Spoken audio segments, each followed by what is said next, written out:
কখনো কখনো আমাদের জীবনে দুঃখ আসে এবং তার কারণ হলো সন্দেহ। মানুষ আমাদের উপর সন্দেহ করে, আমাদের কর্ম নিয়ে, আমাদের মানসিকতা নিয়ে, আমাদের কথা নিয়ে, আমাদের চরিত্র নিয়ে। কখনো কখনো আমরা শুভ উদ্দেশ্য নিয়ে কারোর মঙ্গল কামনা করি, তার জন্য কোনো ভালো কর্ম করি, এবং সেই ব্যক্তি আমাদের বন্ধুত্ব নিয়েই, আমাদের সম্পর্ক নিয়ে, আমাদের সততা নিয়ে প্রশ্ন করতে থাকে, আমাদের সন্দেহ করে। তখন আমাদের দুঃখ হয়, কিন্তু এটা হওয়া উচিত নয়। কারণ যখনই কোনো ব্যক্তি আপনাকে সন্দেহ করছে, তাতে আপনারই মূল্য বৃদ্ধি পাচ্ছে। এবার আপনি বলবেন, এ কি করে সম্ভব হতে পারে? একটা কথা বলুন, আপনি কখনো শুনেছেন যে কয়লার শুদ্ধতার পরিমাপ করা হচ্ছে? শোনেননি, কারণ এমনটা কখনো হয়ই না। শুদ্ধতার পরখ শুধুমাত্র সোনার ক্ষেত্রে করা হয়, শুধুই তার শুদ্ধতা নিয়ে সন্দেহ প্রকাশ করা হয়। এই সোনাকে পরখ করা হয়, আর যখন এই সোনা এই পরীক্ষায় উত্তীর্ণ হয়, তখন সেই সোনা কতটা মূল্যবান সেটা সংসার জানতে পারে। সেই রকমই এই সংসার আপনাকেও পরখ করবে।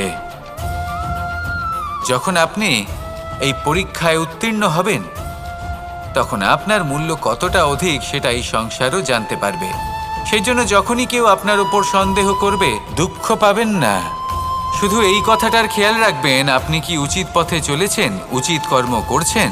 সকলের প্রতি আপনার মনে যেন সদ্ভাবনা থাকে, এবং হ্যাঁ, আপনি যেন আমার সাথে ভালোবেসে বলেন, রাধা রাধা। আশা এবং বিশ্বাস মানুষের জীবনের দুই অমূল্য স্তম্ভ। এটাই হলো ঢাল এবং এটাই হলো অস্ত্র। এটাই আমাদের রক্ষা করে এবং এটাই আমাদের জীবনের পথ প্রশস্ত করে। কিন্তু ছোট একটা সমস্যা আছে। এবার যদি আপনি বটবৃক্ষের থেকে এই আশা রাখেন যে এ আমাকে ফল দেবে, তাহলে সেই আশা ভঙ্গ হওয়াই স্বাভাবিক। আর যদি আপনি বিশ্বাস করেন যে খেজুর গাছ আপনাকে ছায়া প্রদান করবে, তাহলে সেই বিশ্বাসও অবশ্যই ভঙ্গ হবে। তাহলে কি করা উচিত? চোখ বন্ধ করে যে কাউকে বিশ্বাস করার আগে বা যে কারোর থেকে আশা রাখার আগে নির্বাচন করুন যে কার ওপর বিশ্বাস রাখতে চান, কার ওপর আশা রাখতে চান। তবে আমি তো বলবো যে বিশ্বাস করতে হলে নিজের ওপর করুন, যে এই সংসারে এমন কোনো কাজ নেই যা আপনি করতে পারেন না। আর শুধু কর্ম করতে থাকুন আর ভরসা রাখুন ঈশ্বরের ওপর, যে উনি আপনার কর্ম দেখবেন আর আপনাকে আপনার কর্মফল অবশ্যই দেবেন, আপনাকে সাফল্য দেবেন। যদি আপনার বিশ্বাস অটল হয়, নিরন্তর পরিশ্রম করেন, তাহলে ঈশ্বর কখনোই আপনার আশা ভঙ্গ হতে দেবেন না। আসুন আর আমার সাথে ভালোবেসে বলুন, রাধা রাধা। আমরা আনন্দ লাভের জন্য ভালোবাসি মা বাবাকে, ভাই বোনকে, পরিবার পরিজনকে, বন্ধুকে, প্রেমিকাকে। আমরা চাই যে সকলে যেন আপন হয়ে থাকেন, আমাদের কাছে থাকেন। কিন্তু মানুষের একটা প্রবৃত্তি আছে যে তিনি যা লাভ করে ফেলেন তার মূল্য তিনি বুঝতেই পারেন না। যদি আপনার বাড়ির কাছে একটা মিষ্টি জলের সরোবর থাকে বা সুন্দর নদী থাকে, তাহলে জলের গুরুত্বটা কি আপনি তা বুঝতেই পারবেন না। সেইখানে আপনি যদি কোনো একটা মরুভূমিতে যান, আপনি অনুভব করতে পারবেন যে এক একটা ফোঁটা জলের কি গুরুত্ব, তার মূল্য কি। সুখের মুহূর্তে যদি আপনজনদের মনে রাখেন, তবে দুঃখের মুহূর্ত নিজে থেকেই দূরে সরে যাবে। ভালোবাসা এবং তার সাথে স্মরণ করা, এটাই তো হলো জীবনের এবং ভালোবাসার আসল মূল্য। আসুন আর আমার সাথে ভালোবেসে বলুন, রাধা রাধা। আমাদের হাতটা দেখুন, এই হাতে 5টা আঙুল আছে যা ভিন্ন ভিন্ন ধরনের, একরকম কেন নয়? কারণ হলো প্রত্যেকের নিজের নিজের গুরুত্ব আছে, নিজের নিজের মাহাত্ম্য আছে। এরা ভিন্ন, তাই একত্রিত হয়ে মুষ্টিবদ্ধ করা সম্ভব, যার দ্বারা আমরা আত্মরক্ষাও করতে পারি, আবার আক্রমণও করতে পারি। যদি 5টি আঙুল সমান হতো, তাহলে মুষ্টিবদ্ধ হতে পারত না, নিজেদের মধ্যে বিভ্রান্তির সৃষ্টি করত। এবার এরকমই কিছু আমাদের সংসারেও হয়। আমাদের দেশ যেখানে একটি ভূমির ওপর ভিন্ন ভিন্ন ধর্মের মানুষ বাস করেন, ভিন্ন ভিন্ন জাতি, ভিন্ন ধর্ম, ভিন্ন ভাষা। কিন্তু যদি আমরা এটা ভাবি যে কিভাবে এই দেশকে কল্যাণের পথে নিয়ে যাওয়া যায়, কিভাবে এর বিকাশ করা সম্ভব, তাহলে আমাদের একত্রিত হওয়া শিখতে হবে। যেইভাবে 5টা আঙুল একত্রিত হয়, মুষ্টিবদ্ধ হয়, সেইভাবেই আপনার যে ভাষাই হোক, যে ধর্মই হোক, যে জাতিই হোক না কেন, ঠিক আছে, আবশ্যক হলো আপনার নিজের কর্মভূমির সাথে, আপনার ধরিত্রীর সাথে যুক্ত থাকা, সাথে থাকা। তবেই দেশের উন্নয়ন সম্ভব, তবেই এই দেশ স্বতন্ত্র থাকবে, সফল হবে, আর এই মন প্রসন্ন হয়ে বলবে রাধা রাধা। খেলা খেলতে কে না ভালোবাসেন? আমরা প্রত্যেকেই যখন সময় পাই, সুযোগ পাই, তখনই আমরা কোনো খেলা খেলি। খেলার সময় 2 ধরনের মানুষ ওখানে থাকেন। 1, যারা অংশগ্রহণ করেন, আর 2, যারা দেখতে থাকেন, যারা দর্শক হয়ে দেখেন, যারা নিজের পক্ষের বিজয়ের ফলে উচ্ছ্বসিত হয়ে থাকেন, পরাজয়ের ফলে শোক পালন করেন, পরামর্শ দিয়ে থাকেন। আর বিজয়ী কে হন? বিজয়ী তিনি হন যিনি অংশগ্রহণ করেন। নির্বাচনে আপনাকে করতে হবে আপনি কি করতে চান। আপনি কি খেলোয়াড় হতে চান, নাকি আপনি দর্শক হতে চান? যদি আপনি বিজয়ের আনন্দ লাভ করতে চান, সেই রোমাঞ্চ অনুভব করতে চান, তাহলে খেলতে হবে। ময়দানে আপনাকে নামতেই হবে। পরাজয়ের সম্ভাবনার ভয়ের সাথে আপনাকে লড়াই করতেই হবে। বিপক্ষের আহ্বানকে স্বীকার করতেই হবে, খেলোয়াড় হয়ে উঠতে হবে। তবেই এই বিজয়ের সম্ভাবনা থাকবে। আসলে কি, দর্শক হয়ে পরামর্শ দেওয়া অত্যন্ত সহজ, ময়দানে নেমে অংশগ্রহণ করা অত্যন্ত কঠিন। আর এখানে যেটা সহজ, তা আপনাকে বিজয়ের পথে কখনোই নিয়ে যাবে না। আসুন আমার সাথে ভালোবেসে বলুন রাধা রাধা। এই সংসারে এমন কখনোই হবে না যে আপনি কিছু একটা করলেন কিন্তু তার মূল্য আপনাকে দিতেই হলো না। যে কোনো কাজের জন্য, যে কোনো কর্মের জন্য আপনাকে মূল্য দিতেই হবে। প্রকৃতিও আমাদের এটাই শেখায়। আকাশে দেখুন সূর্যকে, প্রত্যেকদিন আমাদের প্রকাশ প্রদান করেন। এনাকে সূর্যনারায়ণ বলা হয়। ইনি কি মূল্য প্রদান করেন? নিজে জ্বলতে থাকেন। ধরিত্রী মাতা, এই ভূমি, ইনি কি মূল্য প্রদান করেন? প্রহার সহ্য করেন। আমরা এই ধরিত্রীতে প্রহার করে মাটি খুঁড়ে তাতে বীজ বপন করি, তবেই আমরা অন্ন লাভ করি, তবেই ফসল পাই। জীবনে যদি আপনাকে সফল হতে হয়, সম্মান পেতে হয়, যশ পেতে হয়, তাহলে আপনাকে মূল্য দিতেই হবে। যদি আপনি সাফল্য লাভ করতে চান, তাহলে দিন রাত আপনাকে ত্যাগ করতে হবে, যেখানে সমগ্র সংসার সন্তোষ অনুভব করছে, আর আপনাকে করতে হচ্ছে পরিশ্রম। যদি আপনি সম্মান প্রাপ্ত করতে চান, তাহলে আপনাকে সেই সুখ ত্যাগ করতে হবে যা সবার কাছে রয়েছে। যদি আপনি যশ লাভ করতে চান, তাহলে নিজের অন্তরকে মেরে ফেলা আপনাকে শিখতে হবে, তবেই আপনি যশ লাভ করবেন। জীবনে শুধুমাত্র ধন মূল্যবান নয়, কিন্তু এই যে মূল্যের কথা আমি বলছি, সেটা যদি আপনি দিতে পারেন, তাহলে নিশ্চিত রূপে এটা আপনাকে আরো মূল্যবান করে তুলবে, নিশ্চিত রূপে গড়ে তুলবে। তাহলে এটাই করুন আর আমার সাথে ভালোবেসে বলুন রাধা রাধা। মানুষের শরীর থেকে যা কিছু নির্গত হয় সবই পচনশীল, তা থেকে দুর্গন্ধ বেরোয়, একটা ঘৃণাবোধ জন্ম নেয়। আমাদের রক্ত হোক, অবশিষ্ট হোক, ঘাম হোক, নিঃশ্বাস হোক, আবার এমনকি যখন আমরা মনুষ্য শরীর ত্যাগ করি, তারপরেও এই শরীরেও পচন ধরে, তার থেকে দুর্গন্ধ বেরোয়। কিন্তু বিষয়টা হলো, এটা আমাদের হাতেই নেই। তাহলে আমাদের হাতে কি রয়েছে? আমাদের কর্ম, আমাদের উদ্দেশ্য, আর আমাদের বাণী। যদি এইগুলো শুভ রাখেন, তাহলে শুধু নিজে সুগন্ধিত থাকবেন না, এই সমগ্র সংসারকে সুগন্ধিত করে তুলবেন। কথায় আছে যে বাণীর থেকে অধিক মূল্যবান আর কিছুই নেই। সেই জন্য যে কোনো কথা বলার আগে নিজের শব্দকে নিজের মনের তুলাদণ্ডে মেপে দেখুন, তারপরে তার প্রয়োগ করুন। কখনো কখনো এমনও হতে পারে যে আপনার কথা কারোর জীবনে আশীর্বাদ হয়ে দাঁড়ালো, যার দ্বারা হয়তো সে শক্তি এবং প্রসন্নতা লাভ করলো।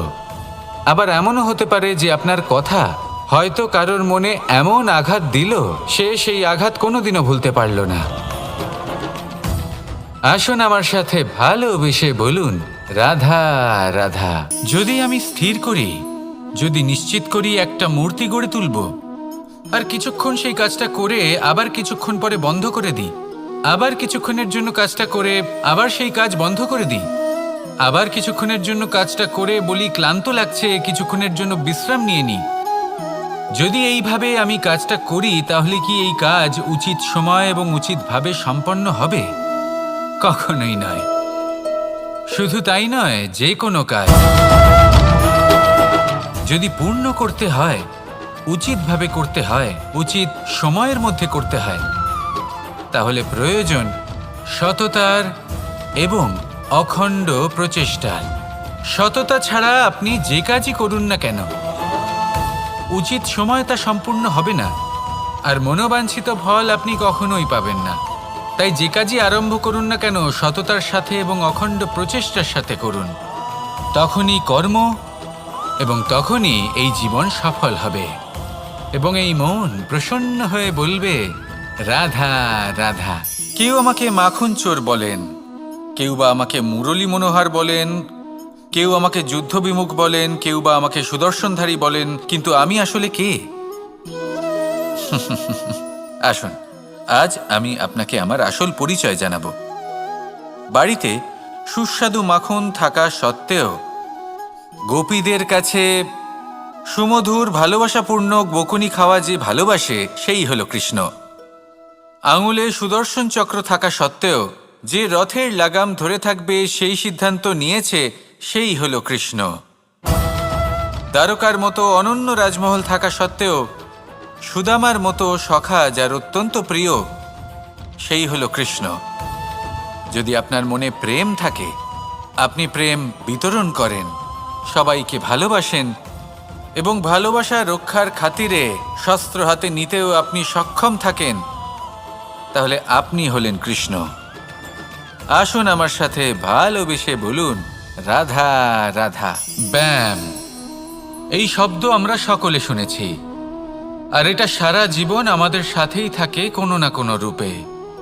যখন আমরা জন্মগ্রহণ করি, চলতে শিখি, প্রথমে আমরা হামাগুড়ি দিয়ে চলি, পরে চলতে চেষ্টা করি কিন্তু পড়ে যাই। তখন আমাদের বাড়ির গুরুজনেরা আমাদের আটকান না, ওনারা মনে করেন এইভাবেই আমাদের সন্তান চলতে শিখবে, এইভাবেই তার পা আরো মজবুত হবে, যা অত্যন্ত গুরুত্বপূর্ণ। এইবার জীবনকালে যতই আমরা এগোতে থাকি, এই ব্যায়াম বিভিন্ন রূপে আমাদের সাথেই থাকে। কিন্তু আপনি কি জানেন যে এই ব্যায়ামের তাৎপর্য আসলে কি? আপনি কি জানেন এই ব্যায়ামের মর্ম আসলে কি? যখনই আমরা এই ব্যায়াম করি, আমাদের শরীরের মাংসপেশি ক্ষয় হয়। প্রথমে তা ক্ষয় হয়, তারপর আবার তা নির্মিত হয়। আরো শ্রেষ্ঠ, আরো শক্তিশালী মাংসপেশি আমরা লাভ করি। অর্থাৎ এই ব্যায়াম হলো সৃজনের বিজ্ঞান। এই ব্যায়াম আমাদের জন্য অত্যন্ত আবশ্যক। সেই জন্য জীবনে যখনই কোনো কিছু নষ্ট হয়ে যায়, চলে যায়, তখন হতাশ হয়ে পড়বেন না, তাকে পুনর্নির্মাণ করার চেষ্টা করবেন। আর এই শিক্ষা আমরা লাভ করি পাখিদের থেকে। যখনই বর্ষা হয়, ঝড় আসে, যখন পাখির বাসা ভেঙে চুরমার হয়ে যায়, তারা হার মেনে নেয় না। সে আবার অল্প অল্প করে সব খুঁজে একত্রিত করে আবার নিজের বাসা বানিয়ে তোলে, পুনরায় এক জীবনকে জন্ম দেয়, এক নতুন পরিবারকে জন্ম দেয়। তাই মনে রাখবেন, জীবনে এইভাবেই যদি আপনি নির্মাণ করতে চান, সৃজন করতে চান, তাহলে সেই নির্মাণের জন্য ভাঙনের অভিজ্ঞতা থাকা অত্যন্ত আবশ্যক। ভগ্ন বস্তুকেও সম্মান করা অত্যন্ত আবশ্যক। এই আচরণ মনে নিয়ে আসুন, মন প্রসন্ন হয়ে বলবে, রাধা রাধা। যখন আমরা কোনো বনে প্রবেশ করি, তখন এই সবুজ ঘাস দেখে, এই কোমল ঘাস দেখে আমাদের মন প্রফুল্ল হয়ে ওঠে। ভিন্ন ভিন্ন প্রজাতির ফুল, ভিন্ন ভিন্ন রঙের ফুল দেখে এই মন আনন্দে ভরে ওঠে। এখানে শিশুরা আনন্দ লাভ করে, বড়রা ভোজন গ্রহণ করেন, কথাবার্তা বলেন, হাঁটাহাঁটি করে বেড়ান। এবার ভেবে দেখুন, যখন এই উপবনের নির্মাণ হয়েছিল সেই সময় যদি এই মাটিকে সঠিকভাবে খনন না করা হতো, যদি তাতে সঠিকভাবে বীজ রোপণ না করা হতো, যদি কোনো সংঘর্ষ না হতো, পরিশ্রম না করা হতো, যদি চলতে চলতে পায়ে কাঁটা না বিঁধে যেত, তাহলে এই সুন্দর বন দেখে আমরা কি এই আনন্দ লাভ করতে পারতাম? কখনোই নয়। ধরুন কোনো নদীর তটে সুন্দর একটি বন আছে, সেই বনের আনন্দ লাভ করতে গেলে আপনাকে সেই নদী পার করতেই হবে। যদি সুখের নদীর কাছে পৌঁছতে চান, তাহলে তটে যে কাঁটা রয়েছে সেগুলোর সাথে সংঘর্ষ করতেই হবে। এই সংসারে যদি আপনি সুখ লাভ করতে চান, তাহলে সুখ লাভের এই যাত্রা শুরু করতে হবে সংঘর্ষ দ্বারা। তাহলে সংঘর্ষকে স্বাগত জানান, এর পেছনেই সুখ রয়েছে যা আপনার জন্য অপেক্ষা করছে। এবার হাসুন আর আমার সাথে ভালোবেসে বলুন, রাধা রাধা। এই সংসারের সব থেকে কঠোর ধাতুর মধ্যে একটি হলো লোহা। লোহা দিয়ে আমরা অনেক অস্ত্র শস্ত্র লাভ করি, অনেক বস্তুও লাভ করি। এবার এই লোহাকে কাটার জন্য, একে কোনো আকার দেওয়ার জন্য কি প্রয়োগ করতে হয়? লোহা। এবার এই কথাটা আমরা সকলেই জানি যে লোহার দ্বারাই লোহাকে কাটতে হয়। এবার এই কথা আমি আপনাকে কেন বলছি? এরপরে খুব বড় একটা প্রশ্ন আসে যা খুব বড় শিক্ষা দিয়ে যায়। এটা কেন হয় যে আমরা একটা লোহা দিয়ে একটা লোহাতে আঘাত করছি, কিন্তু যে লোহা দ্বারা আঘাত করছি তার আকার বদলাচ্ছে না, যার ওপর প্রহার করছি তার আকার বদলাচ্ছে? এতে পার্থক্যটা কোথায়? পার্থক্য হলো তাপমাত্রার। দেখুন, যে লোহাকে আমরা কাটতে চাই তার তাপমাত্রা বাড়াতে হয়, তাকে গরম করতে হয়। আর যে লোহা দ্বারা আমরা আঘাত করতে চলেছি সেই লোহা আমাদের ঠান্ডা রাখতে হয়। অর্থাৎ ঠান্ডা লোহা গরম লোহাকে কেটে দেয়। এবার এই শিক্ষা কি আমাদের জীবনে যথেষ্ট নয়? আমাদের জীবনে অনেক সমস্যা আসতে পারে, কিন্তু আমাদের এই বিষয়ে বিশেষ খেয়াল রাখতে হবে যে আমাদের মনকে আমরা যেন ঠান্ডা রাখি, এই মস্তিষ্ককে শান্ত রাখতে হবে। যদি আমরা ক্রোধ বা ঈর্ষার আগুনে জ্বলতে থাকি, বিদ্বেষের আগুনে জ্বলতে থাকি, তাহলে আমরাও সেই লোহার মতোই হয়ে যাব যার তাপমাত্রা অত্যন্ত বেশি। তখন যে কেউ এসে আমাদের বিচ্ছিন্ন করে চলে যাবে। মনে রাখবেন, যিনি যত বেশি স্থির বুদ্ধির অধিকারী, যিনি হলেন সব থেকে বেশি শান্ত, তিনি হলেন সব থেকে বেশি বলশালী। তাহলে শান্ত থাকুন আর আমার সাথে ভালোবেসে বলুন, রাধা রাধা। বড়ই অদ্ভুত ব্যাপার। একটি পাথরের প্রতিমা যখন মন্দিরে স্থাপিত হয়, তখন তা আমাদের কাছে ভগবান সম হয়ে দাঁড়ায়। কিন্তু যখন একজন জীবিত মানুষ মন্দিরে গিয়ে থাকেন, তখন তার শরীর, মন, আত্মা সেই সব পাথর সম হয়ে দাঁড়ায়। কিন্তু এমনটা আমি ঠিক কেন বললাম? ভেবে দেখুন। মানুষ এটা চান যে কোনো পরিস্থিতি, যে কোনো স্থানেই তার বিজয় হোক, কিন্তু এখানে এসে সে পরাজিত হয়। এরকম ঠিক কেন হয়? সমস্ত খেলা হলো ভাবনা চিন্তার, বিচারধারার, দৃষ্টিভঙ্গির, উত্তরদায়িত্বের খেলা। পাষাণের এই প্রতিমা, তার একটি উত্তরদায়িত্ব আছে, আশা ধরে রাখার দায়িত্ব। সেই আশা জানিয়ে মানুষ মন্দিরে আসেন। তেমনি মানুষের একটি উত্তরদায়িত্ব আছে যেটা সে ভুলে যায়। আর সেই উত্তরদায়িত্ব হলো এটা, যে মন্দিরে যে ভগবানকে সে প্রসন্ন করতে যাচ্ছে, তাকে সে তখনই খুঁজে পাবে যখন পূর্ণরূপে সে সমর্পিত থাকবে। যদি মনে সমর্পণের ভাব না থাকে, তাহলে ভগবান কখনো প্রসন্ন হবেন না। নিজের উত্তরদায়িত্ব বোঝার বদলে মানুষ শুধু একটা অনুষ্ঠান পালন করেন। যেমন ফুলের একটা মালা অর্পণ করেন, আর সেই কারণেই তিনি পরাজিত হন। আপনি ফুলের মালা অর্পণ করুন, প্রসাদ অর্পণ করুন, কিন্তু মনের মধ্যে পূর্ণ সমর্পণের ভাব থাকা প্রয়োজনীয়। তবেই আপনি মন্দিরে গিয়েও প্রাণবন্ত হয়ে থাকতে পারবেন, তবেই ঈশ্বরকে প্রসন্ন করতে পারবেন। আসুন আমার সাথে ভালোবেসে বলুন, রাধা রাধা। সময় এবং ধন, একটা যা প্রকৃতি আমাদের দান করেন, আর একটা যা আমরা নিজেরা অর্জন করি। কিন্তু যখন হারিয়ে ফেলার প্রসঙ্গ আসে তখন আমরা এই দুই একসাথে হারিয়ে ফেলি। এই সময় যদি আপনি গুনতে থাকেন তাহলে তা এমনিও নষ্ট হয়ে যাবে, কারণ সময় গণনা করতে আপনি যে সময় ব্যতীত করেন তা তো এমনিই নষ্ট হয়ে যায়। এই সময়কে যদি আপনি একত্রিত করার চেষ্টা করেন তাহলে তা সম্ভব হবে না। সময়ের বিষয়ে শুধু একটাই কথা বলবো, আপনি যদি একে ব্যবহার করেন তাহলেই জীবনে বৃদ্ধি হবে। ধনের সাথেও এটাই হয়। কথায় আছে যে এই ধনের দ্বারাই ধন অর্জন করা সম্ভব। যদি আপনি এই ধনের যত্ন নেন এবং একে সামলে রাখেন তাহলে ধন আপনাকে সামলে রাখবে।